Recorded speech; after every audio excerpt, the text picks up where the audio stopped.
Good morning. Okay, the shop's not open yet, but I'm doing my thing.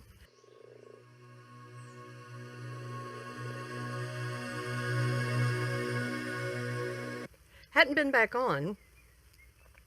I've been knitting. I've been working on the website and running the shop, hopefully taking care of customers, doing my utmost. But anyway, I had been working on this. This is the chart. I just printed off what was on my computer. If you've looked at the chart online, there's a link to it. It's also on my web page. It's and you can also go the oh dang, what is the name of it? Anyway, I love the website where I make my charts. Well, of course, I can't think of it now. But there's a link to it. There's also a link to the website itself. There's a link to this chart. There's a link to the website, because if you're a knitter, if you ever make charts, it'll be really, really handy for you. Oh, that's new. Got to. But anyway, show must go on. There's the chart. Now, what I do, I printed this off on a black and white printer, but what I do while I'm working is I do, like right now I'm using, what am I using? I'm using 3D Paint, okay? Just part of your Windows software. But anyway, at least on a PC. So, and then as I finish each line, I do the odds just out of habit from following charts over the years. I do the odds going one way, and then I mark out the evens going the other way. But what I wanted to show you, if you've watched my double knitting videos before, on those videos were all on a pattern that was symmetrical, okay? And I had said that I would do one that was asymmetrical, like this, because the way that I hold my yarn, everything that I do is interrelated in how I do my charts, okay? And I believe you will see what I mean. I'm almost finished. Bravo, you're fine. You're fine. I'm almost finished with this. It's going to be a pocketed scarf. And I kept on having to stand up and drape it around my neck. All I found were, oh well, I will be putting my pattern up for free download whenever this is finished. Assuming it works, but I don't know why it wouldn't. We'll see. And bravo, baby. There are 2 sofas over there, okay? Sheila has the ottoman right now. Isn't that pretty? That's so pretty. So, bravo. No, you can go lay down. Go lay down. You don't need anything. You don't need anything.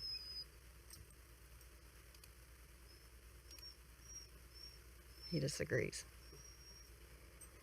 This is how I do the slip stitch selvage, and because of that, my first stitch is going to match the yarn that's held in the back. Okay? And I probably will need, well, I'll just do my utmost to make sure that I stay in the middle so focus doesn't go too wonky. Okay. Let's get this up here.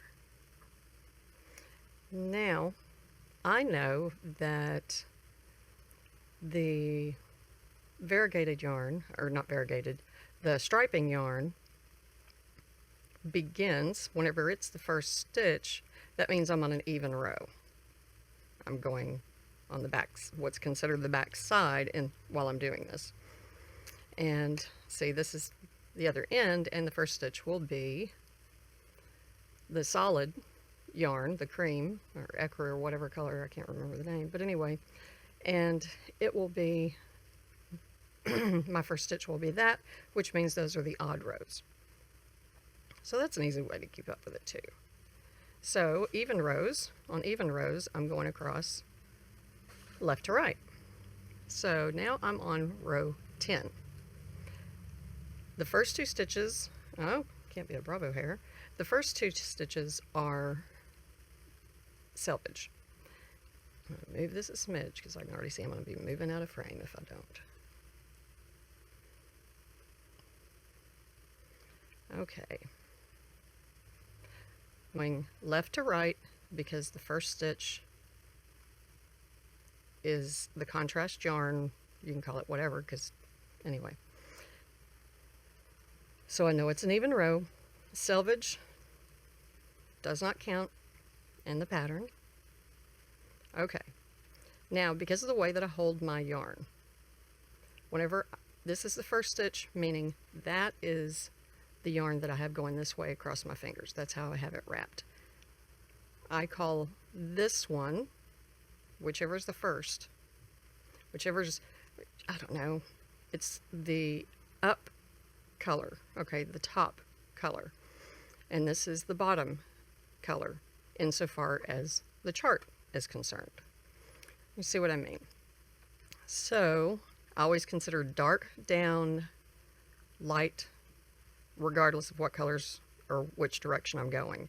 And then the light colors on the chart are the ups, the darks are the downs, okay?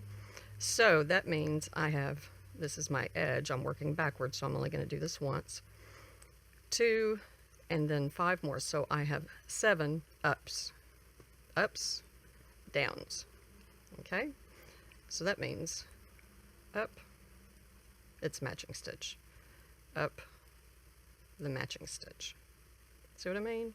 So it's the up color, and then of course the backside stitch is going to be whatever its complement. It's the other one is. Let's see. Yeah, the other one's going to be whatever the other one is. Brilliant. Okay. So anyway, I have 1, 2, 3, 4, 5, 6, 7. And now I have 2 downs. 1, 2. And if I look on the chart, just to double check myself, if I look on the chart, I can see that those 2 downs, okay, which right here are the light colored stitches, those 2 downs are the opposite of what was below them. So that's one way to check. These were darks set on top in the chart. These 2 stitches I just did were different than the 2 stitches below, and sure enough, these are different than the 2 stitches below. So now I have 4 ups. 1, 2, need more yarn.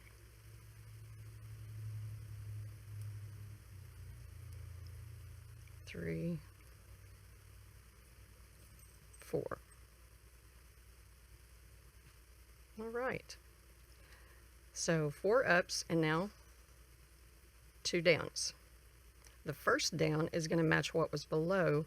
The second down is going to be the opposite. Sure enough, that matches. It's down yarn, and that does not match that one. Okay, down being the bottom yarn on my finger, up being the top yarn. What I found is whenever I'm saying it in my brain, you know, I'm saying it in my head, and I know most knitters and crocheters do this also. We count everything in our minds, steps, and anyway, but especially whenever we're doing handwork. And what I found is if I use the word top and bottom, I didn't realize I was making mistakes, and it was because there are 2 syllables in bottom. Okay, I believe that's the reason why. And so now I just use up and down in my head because there's only 1 syllable. Apparently I can only hold so much. So anyway, so we just did two downs, 2 downs, and then next are 3 ups.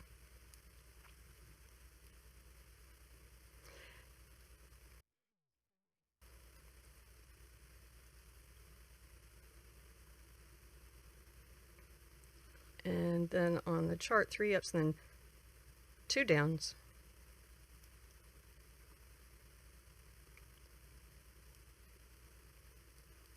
And and ending with 1 up. And then if I want to check myself before I begin the repeat, then I have 1, 2, 3 ups in a row, and if I look on my chart, I have 1, 2, 3 ups. Then go back to the beginning. Don't go back to the very beginning. These are the end stitches. And because we're on the back side, these have already been done the one time that they're done. So that means start here, have 5 ups.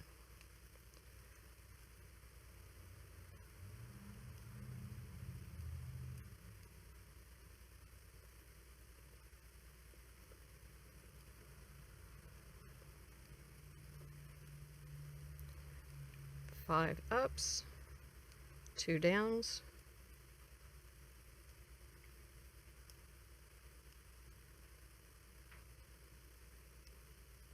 and for me, whenever I'm doing a pattern, it's usually something like this, where I have a color change, okay, that I will check my chart to make sure that I'm doing it correctly. And then 4 ups,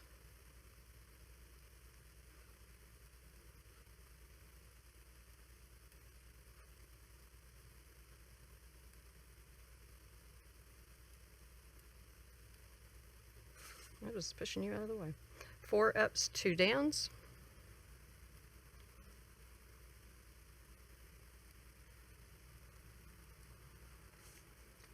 Three ups.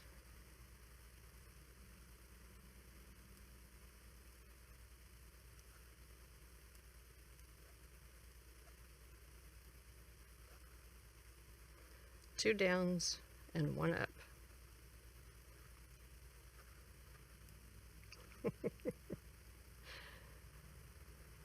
Scooting it around. And 1 up. And then for my end stitch, slip, bring this colored yarn over, and slip that. Whew. Okay, turn my work. This needle is too long, okay? However, these are my favorite needles. And I only have them in sock lengths, 47-inch for me. And so it was worth the ease of using these needles to put up with that long cable. I don't need a cable nearly that long. But the interchangeables are expected any day to be back in stock at Skacel. So these are Audie's Audie Rocket Squared. I believe that's right. Okay, so now, okay, so let's mark that off. Of course, the marker on my computer is a lot thicker.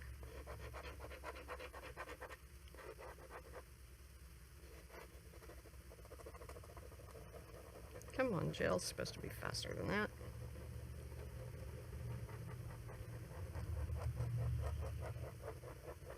I don't think I have a marker handy. Oh, fountain pens don't like, I don't think my fountain pen likes this either.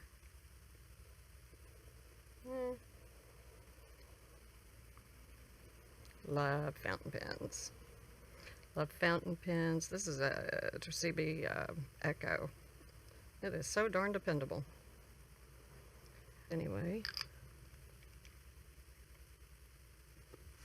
there are many ways to be crazy. Knitting, yarn, fountain pens.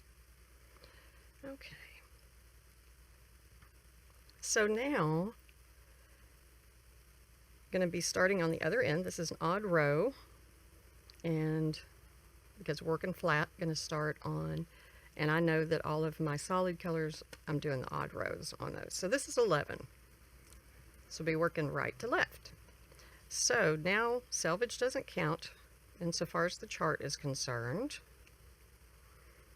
Okay, so we have 1 up, 4 down. Up and 4 down.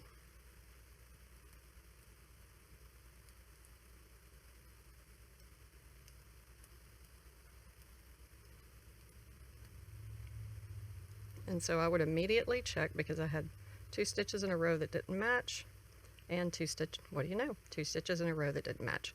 So the point that I'm making is so that you can see the reason why I hold my yarn the way that I do combination knitting also, you may have noticed the way I'm wrapping, if you hadn't watched any before, combination knitting, I just love.